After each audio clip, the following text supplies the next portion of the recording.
Assalamualaikum warahmatullahi wabarakatuh. Terima kasih Bapak Ibu semua,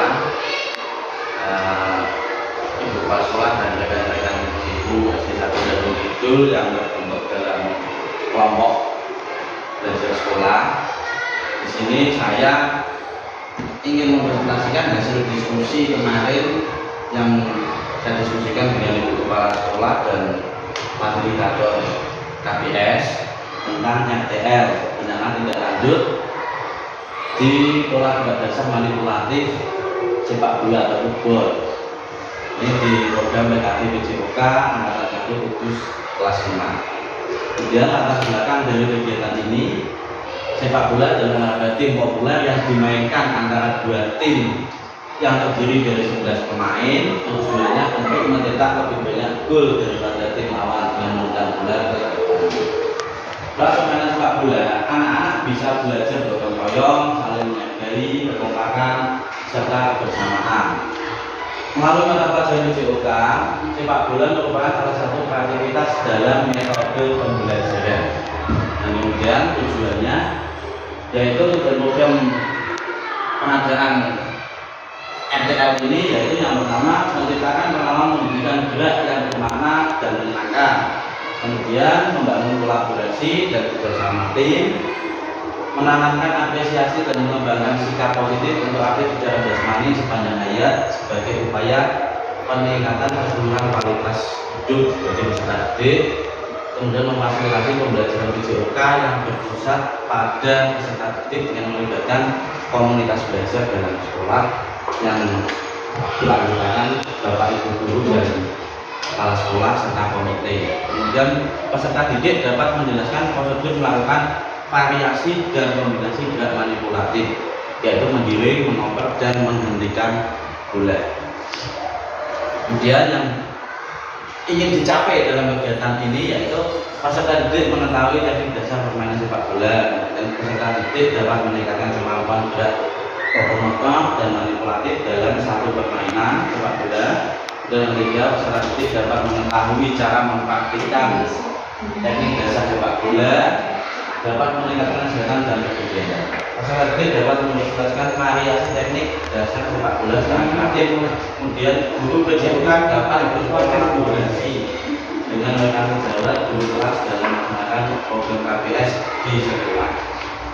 Langkah-langkahnya dan hasil yang dilakukan, yang pertama yaitu peserta didik mempelajari apa teknik dasar bermain sepak bola melalui media sosial YouTube. Jadi anak-anak nanti belajar mandiri karena siswa terlibat interaktif. Anak-anak mencari materi di YouTube selain dari buku dan LKS atau materi dari guru. Anak-anak disarankan atau diwajibkan lebih tepatnya untuk mencari materinya di YouTube. Kemudian peserta didik menyiapkan alat lapangan permainan sepak bola seperti nanti yang nata lintasannya untuk permainan itu anak-anak sendiri dengan melihat contoh dan arahan dari fasilitator. Kemudian yang ketiga, peserta didik mempraktikkan pengelompokan yang berisikan 5 sampai 6 anak di setiap kelompok yang saling berlawanan untuk dribbling dan passing sepak bola yang dipraktikkan dengan 5 orang. Kemudian peserta didik membuat video. Nah, di sini saya ngambil kelas 3 dan kelas 5 dan kelas 6 itu berjumlah 23 anak. Nanti setiap saya bagi 4 kelompok, jadi setiap kelompok ada 6 sampai ada yang 5 anak seperti itu Bapak Ibu. Kemudian tugasnya selain anak-anak itu belajar mandiri melihat di YouTube, nanti anak-anak itu juga membuat video pembelajaran yang mereka lakukan, kemudian diupload ke sosial media, terutama di YouTube atau di mungkin yang lebih tenar anak-anak sekarang itu di TikTok atau di Instagram. Kemudian yang selanjutnya, struktur program dan mitra dalam komunitas belajar ini merupakan program kokurikuler P5. Jadi ini nanti juga untuk kegiatan P5 kita di sekolah dengan tema berrekayasa dan berteknologi untuk membangun NKRI serta mengembangkan permainan sepak bola dengan penerapan gerak manipulatif berbasis rekayasa permainan yang aman, nyaman, menarik, dan bisa dinikmati semua orang, khususnya anak-anak kita di sekolah SD 1 Jalur Kidul ini. Kemudian pelaksanaan dimulai November minggu pertama dan dipresentasikan pada minggu ketiga bulan November. Lalu nanti mungkin bisa untuk kegiatan P5 kita juga setelah tes sumatif kita adakan lomba di kelas meeting lomba sepak bola untuk anak-anak yang peraturannya telah dimodifikasi dan yang menyesuaikan keadaan lingkungan di sekolah kita. Kemudian melibatkan murid kelas 5 dan 6 dengan jumlah 14 peserta dan 9 menteri dengan total 23 anak, dan guru berkolaborasi dan berkoordinasi secara berkala dengan anggota KPS.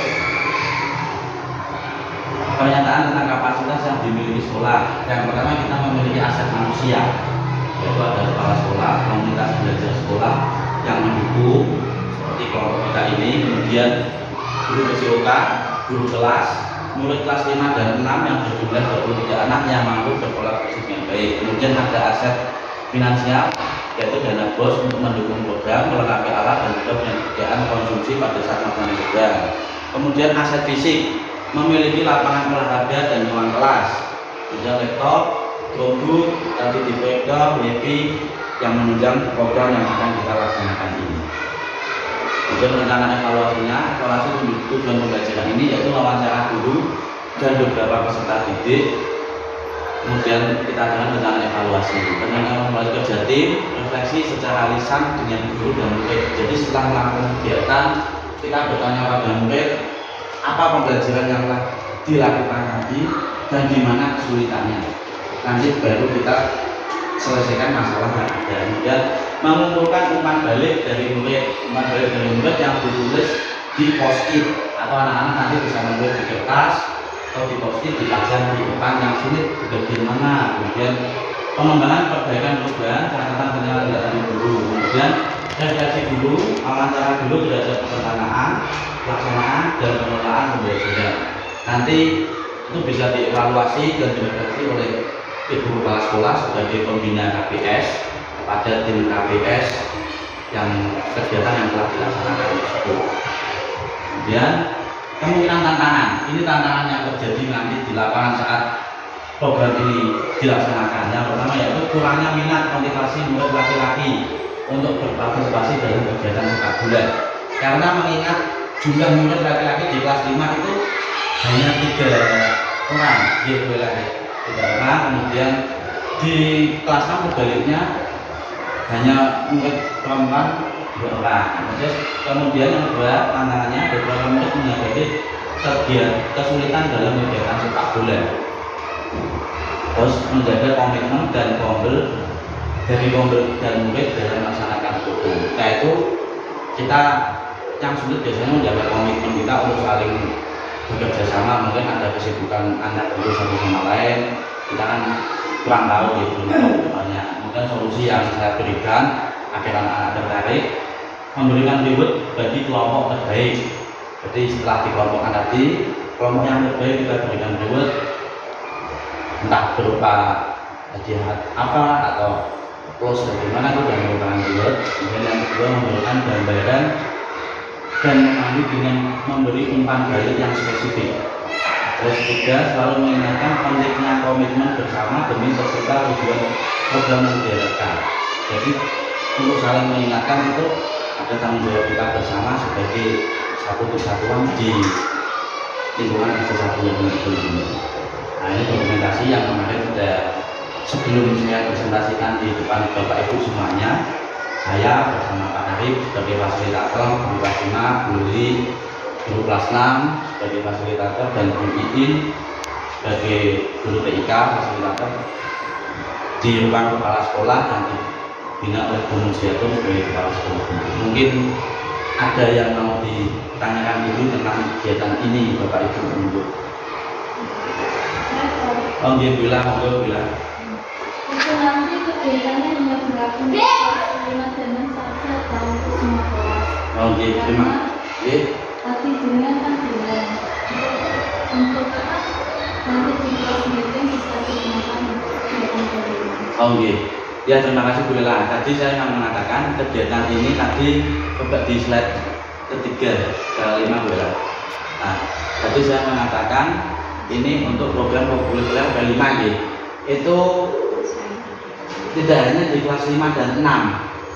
Ini hanya pelaksanaan di pembelajaran kita coba diterapkan di kelas 5 dan 6. Nanti untuk di kelas meeting kita kan ada jeda setelah tes sumatif ke bagi rapot ya. Daripada anak-anak itu biasanya setelah MID mungkin tidak ada kegiatan pembelajaran materi sudah selesai di semester itu, nanti seluruh siswa kita adakan ya lomba kecil-kecilan seperti kegiatan P5 kita untuk berrekayasa dan berteknologi itu. Jadi nanti anak-anak melakukan permainan sepak bola itu serta untuk membuat video gitu. Terima kasih, bisa diterima Bu ya.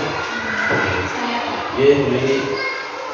untuk kegiatan kelas meeting itu kan diisi itu lomba ya ada kelas 4 dan 5 dalam kejuaraan itu kan biasanya anak diberi hadiah.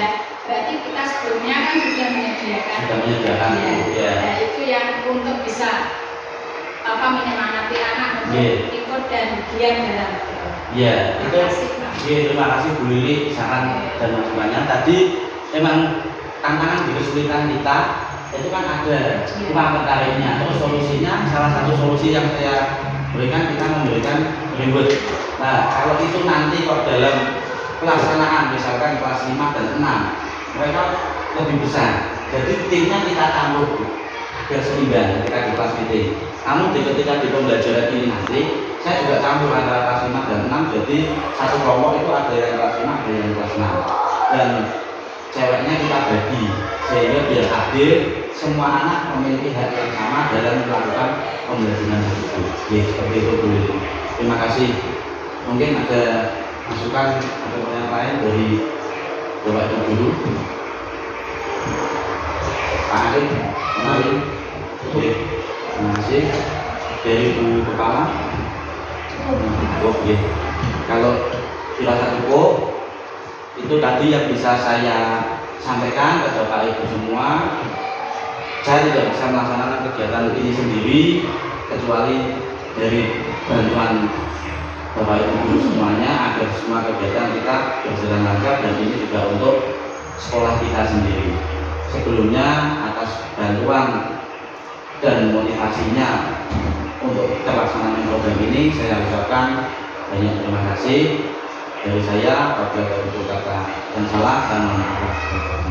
Assalamualaikum warahmatullahi wabarakatuh.